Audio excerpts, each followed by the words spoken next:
Do tohto projektu SKNIC sme vybrali dve organizačné zložky, a to je špeciálna základná škola a základná škola pri zdravotníckom zariadení.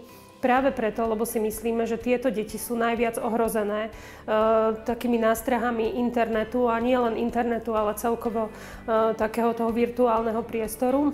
Tam sa už tí žiaci mnohí vlastne stretli s týmito nástrahami internetu a dokonca to ohrozilo ich zdravie tým, že museli byť vlastne hospitalizovaní v zariadení, pri ktorom táto škola funguje.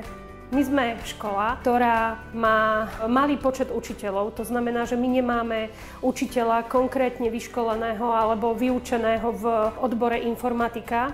Sme len samovzdelávateľia v tejto oblasti, čiže nám veľmi pomôže aj to, že v rámci tohto projektu vlastne dostaneme odborníka aspoň na určitý čas, ktorý teda nám pomôže informovať nielen deti, ale sekundárne teda aj učiteľov.